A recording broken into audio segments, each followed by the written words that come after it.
This week, we commemorate the extraordinary courage and sacrifice of those who gave their lives for our liberty on D-Day 75 years ago. As leaders prepare to gather here from across the world, it is fitting that we begin with a celebration of the special relationship between the United Kingdom and the United States, enduring partners who stood side by side on that historic day and every day since. For generations, at the heart of the transatlantic alliance has been our shared democratic values, our common interests, and our commitment to justice. It is that unity of purpose that will preserve the deep-rooted ties between our people and underpin our nation's security and prosperity for the next 75 years and beyond. So I am very pleased to welcome the President of the United States of America on this state visit to the United Kingdom. For the past 2.5 years, the President and I have had the duty and privilege of being the latest guardians of this precious and profound friendship between our countries. As with our predecessors, when we have faced threats to the security of our citizens and our allies, we have stood together and acted together. When Russia used a deadly nerve agent on the streets of our country, alongside the UK's expulsions, the President expelled 60 Russian intelligence officers, the largest contribution towards an unprecedented global response. And in Syria, when innocent men, women and children were victims of a barbaric chemical weapons attack, Britain and America, along with France, carried out targeted strikes against the regime. Since we spoke about NATO during my first visit to the White House, we have maintained our support for this crucial alliance. Thanks in part to your clear message on burden sharing, Donald, we have seen members pledge another $100 billion, increasing their contributions to our shared security. And I'm pleased to announce that NATO will soon be able to call on the UK's Queen Elizabeth-class aircraft carriers and F-35 fighter jets to help tackle threats around the world. Today, we've discussed again the new and evolving challenges to our security, our values, and our way of life. We share the same view about their origin and our objectives in meeting them. But, like prime ministers and presidents before us, and no doubt those that will come after, we can also differ sometimes on how to confront the challenges we face. I've always talked openly with you, Donald, when we have taken a different approach, and you've done the same with me. I've always believed that cooperation and compromise are the basis of strong alliances, and nowhere is this more true than in the special relationship. Today, we've discussed again the importance of our two nations working together to address Iran's destabilizing activity in the region and to ensure Tehran cannot acquire a nuclear weapon. Although we differ on the means of achieving that, as I've said before, the UK continues to stand by the nuclear deal. It is clear that we both want to reach the same goal. It is important that Iran meets its obligations, and we do everything to avoid escalation, which is in no one's interest. Recognising our nations as safer and more prosperous when we work together on the biggest challenges of our time, I also set out the UK's approach to tackling climate change and our continued support for the Paris Agreement. And we also spoke about China, recognising its economic significance, and that we cannot ignore action that threatens our shared interests or values. As we've deepened our cooperation on security, including our joint military operations and our unparalleled intelligence sharing, so our economies too are ever more tightly bound together.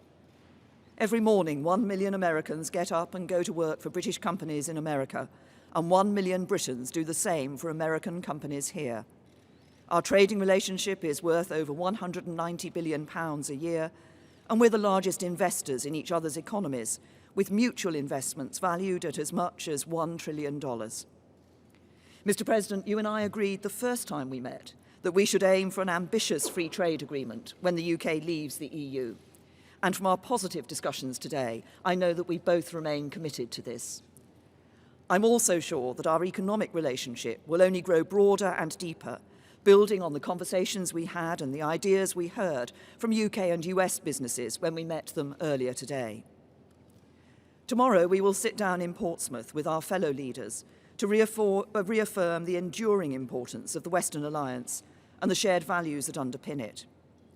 And as we look to the future, in the years and in the generations ahead, we will continue to work together to preserve the alliance that is the bedrock of our shared prosperity and security, just as it was on the beaches of Normandy 75 years ago.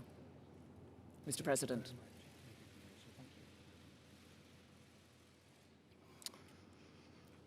Well, thank you, Prime Minister May. Melania and I are honored to return to London as our nations commemorate the 75th anniversary of D-Day in World War II.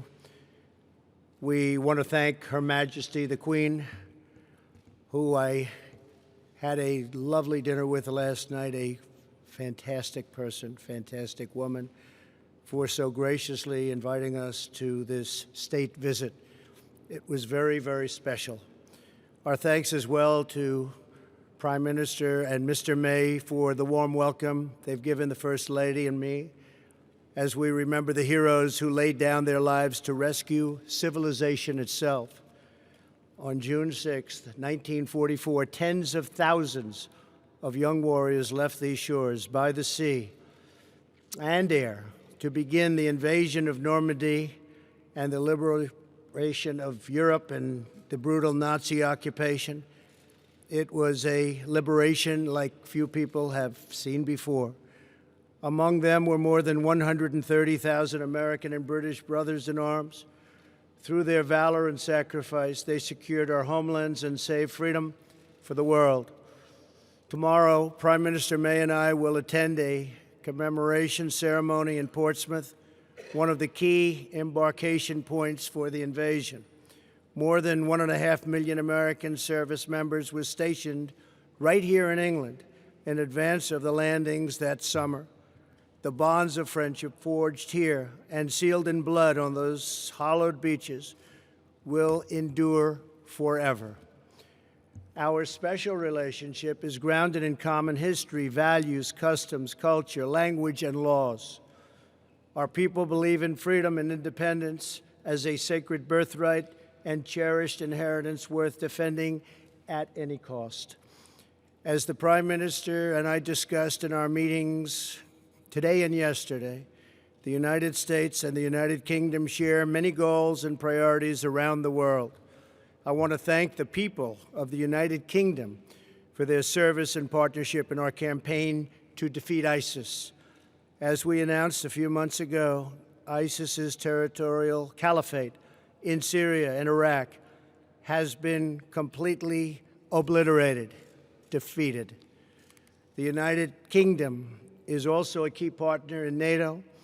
The Prime Minister and I agree that our NATO allies must increase their defense spending. We've both been working very hard toward that end, and we are very current, and some of them are not. We can't allow that to happen, but I appreciate everything you've done in that regard.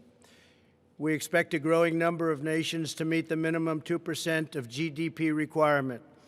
To address today's challenges, all members of the alliance must fulfill their obligations. They have no choice. They must fulfill their obligation. Among the pressing threats facing our nations is the development and spread of nuclear weapons. Perhaps that's our greatest threat. The United States and the United Kingdom are determined to ensure that Iran never develops nuclear weapons and stops supporting and engaging in terrorism. And I believe that will happen. In protecting our nations, we also know that the border security is national security. Today, the Prime Minister and I discussed our thriving economic relationship. Both countries are doing very well, and participated in a roundtable with industry and business leaders. I can say probably the biggest business leaders anywhere in the world. Our nations have more than $1 trillion invested in each other's economics. The United Kingdom is America's largest foreign investor and our largest European export market. That's a lot of importance.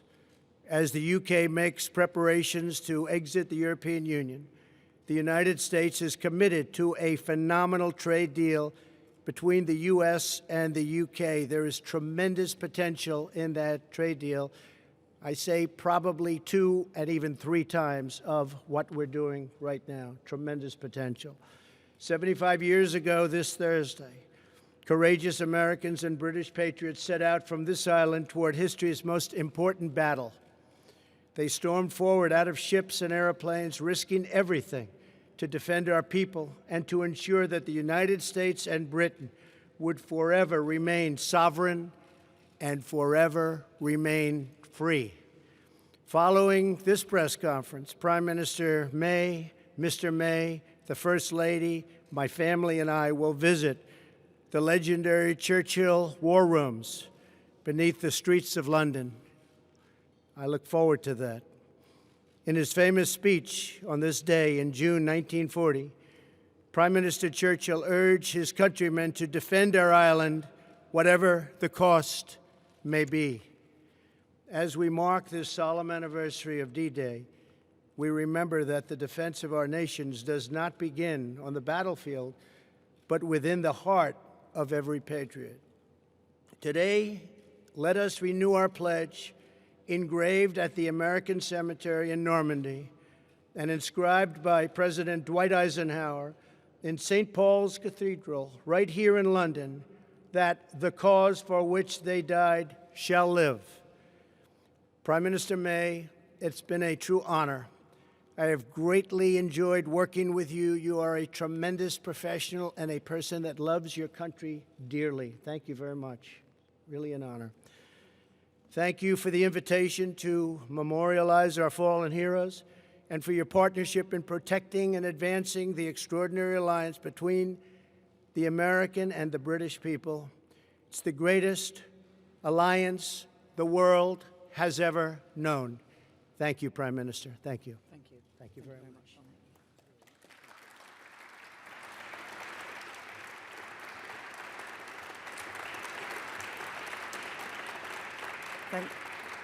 Thank you. Now we're going to take 2 questions from the UK media and 2 questions from the American media. I'll start with Beth Rigby. Thank you. Thank you, Prime Minister President Trump. Beth Rigby from Sky News. For you, President Trump, as you hold talks with the current Prime Minister, the leader of Her Majesty's opposition has been addressing a protest rally against your visit in Trafalgar Square. He says he's disappointed you attacked the London mayor, and he criticised your record on refugees. What do you have to say to him? And is this man someone you could do a trade deal with? And to you, Prime Minister, do you think that Sadiq Khan is a stone-cold loser? Thank you. You're talking about the Mayor of London. Is that who you said? Yes? Well, I think he's been a not very good mayor, from what I understand. He's done a poor job. Crime is up, a lot of problems. And I don't think he should be criticizing a representative of the United States that can do so much good for the United Kingdom. We talked about it before. He should be positive, not negative. He's a negative force, not a positive force. And if you look at what he said, he hurts the people of this great country. And I think he should actually focus on his job. It'd be a lot better if he did that. He could straighten out some of the problems that he has and probably some of the problems that he's caused. Thank you. Gonna...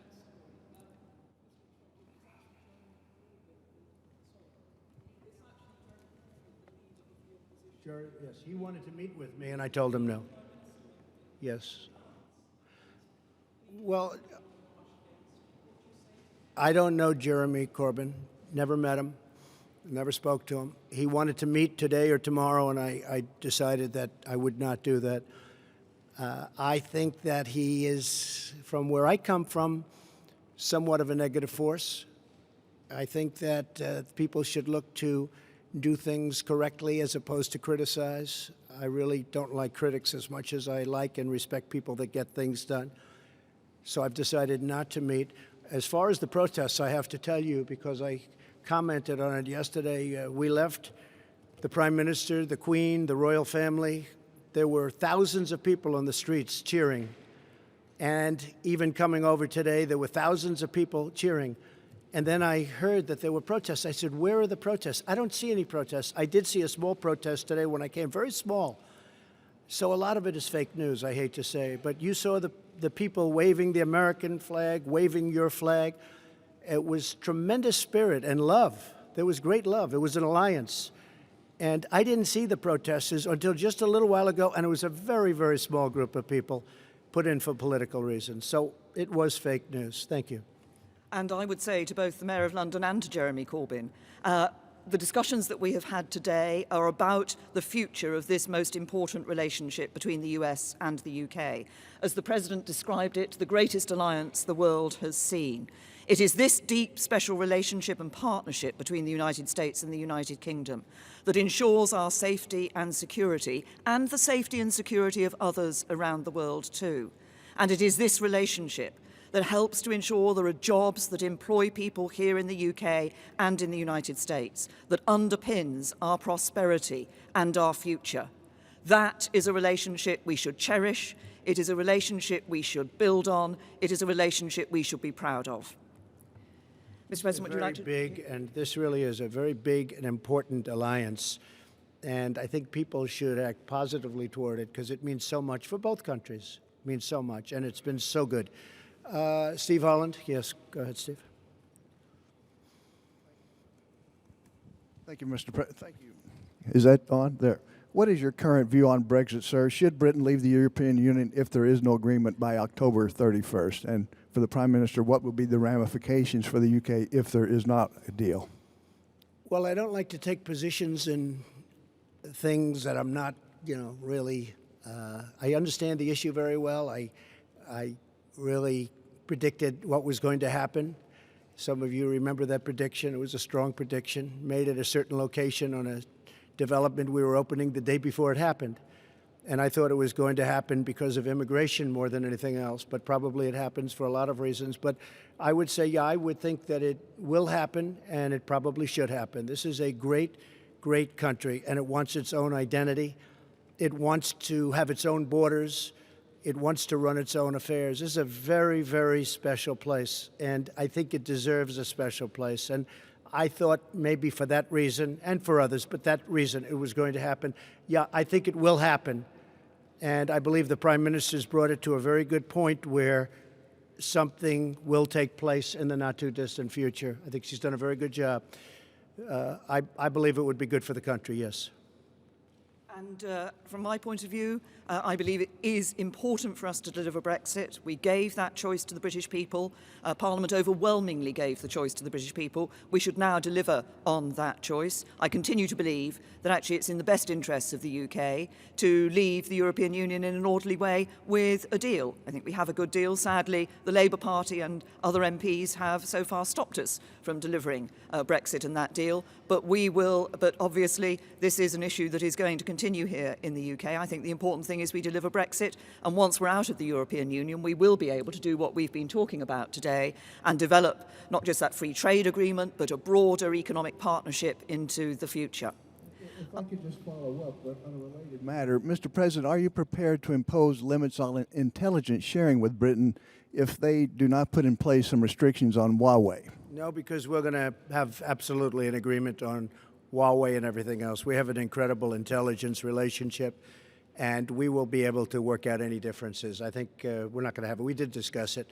I see absolutely no limitations. We've never had limitations. This is a truly great ally and partner, and we'll have no problem with that. Okay? Francis. Mr. President, Francis Elliott from The Times. Do you agree with your ambassador that the entire economy needs to be on the table in a future trade talk, a trade deal, including the NHS? And Prime Minister, are you tempted to take the Prime Minister President up at his word and stick around for a bit until the trade deal is done? I think we're going to have a great trade deal, yes. I think we're going to have a great and very comprehensive trade deal.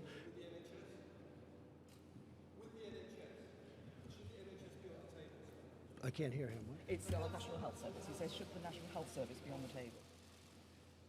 Look, I think everything with a trade deal is on the table. When you're dealing in trade, everything's on the table.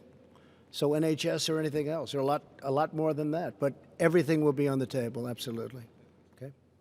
But the point about making trade deals is, of course, that both sides negotiate and come to an agreement about what should or should not be in that trade deal for the future. And as regards your second question, Francis, nice try, but no. Look, I'm a woman of my word.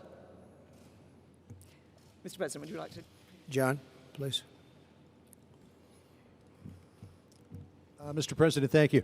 Mr. President, domestically, in recent days, Mexico has stepped up apprehensions and deportations of Central American migrants. That's good. This could possibly be in response to your threat of tariffs. Has Mexico Not possibly be. has Mexico done enough to avoid tariffs, which will be imposed in some 6 days from now? No, we haven't started yet. But the threat is out there. Yeah, the threat is out there, but we haven't really started yet. No, this will take effect next week. And what do you, 5%. and what do you think of Republicans who say that they may take action to block you imposing those tariffs? No, I don't think they will do that. I think if they do, it's foolish. There's nothing more important than borders. I've had tremendous Republican support. I have a 94% approval rating as of this morning in the Republican Party. That's an all-time record. Can you believe that? Isn't that something? I love records. But we have a 94% approval rating in the Republican Party. I want to see security at our border. I'm going to see great trade. I'm going to see a lot of things happening, and that is happening. And as you know, Mexico called. They want to meet. They're going to meet on Wednesday. Secretary Pompeo is going to be at the meeting, along with a few others that are very good at this, and we are going to see if we can do something. But I think it's more likely that the tariffs go on, and we'll probably be talking during the time that the tariffs are on and they're going to be paid. And if they don't step up and give us security for our nation, look, millions of people are flowing through Mexico. That's unacceptable. Millions and millions of people are coming right through Mexico. It's a 2,000-mile journey, and they're coming up to our border. And our Border Patrol, which is incredible, they're apprehending them. But our laws are bad because the Democrats don't want to pass laws that could be passed in 15 minutes, that could be passed quickly. In one day, it could change. But even beyond the laws, Mexico shouldn't allow millions of people to try and enter our country. And they could stop it very quickly. And I think they will. And if they won't, we're going to put tariffs on. And every month, those tariffs go from 5% to 10% to 15% to 20% and then to 25%. And what will happen then is all of those companies that have left our country and gone to Mexico are going to be coming back to us. And that's okay. That's okay.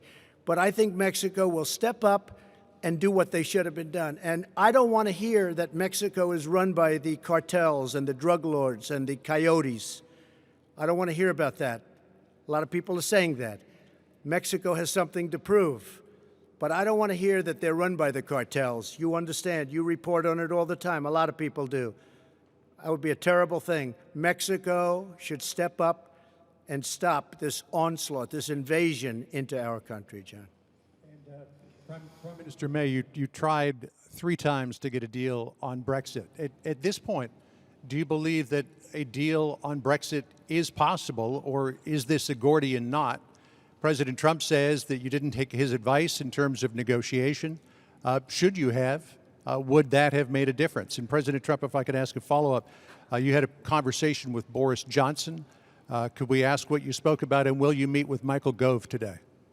Well, first of all, on the first issues, I said in answer to an earlier question, I personally believe, that it is in the best interests of the UK to leave the European Union with a deal. I believe there is a good deal on the table. Obviously, it will be for whoever succeeds me as Prime Minister to take this issue forward. What is paramount, I believe, is delivering on Brexit for the British people. And I seem to remember the President suggested that I sued the European Union, which we didn't do. We went into negotiations and we came out with a good deal. Yeah, that's not such a... I would have sued, but that's okay. I would have sued and settled, maybe, but you never know. She's probably a better negotiator than I am, Jeremy. But you know what? She has got it, in a sense, John. That deal is teed up. I think that deal is really teed up. I think they have to do something. And perhaps you won't be given the credit that you deserve if they do something, but I think you deserve a lot of credit. I really do. I think you deserve a lot of credit. Okay? Yes, John? So I know Boris. I like him. I've liked him for a long time. I think he'd do a very good job. I know Jeremy. I think he'd do a very good job. I don't know Michael, but would he do a good job, Jeremy? Tell me.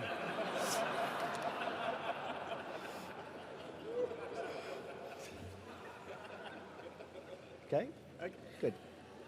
Thank you very much, everybody. Thank you. Thank you very much.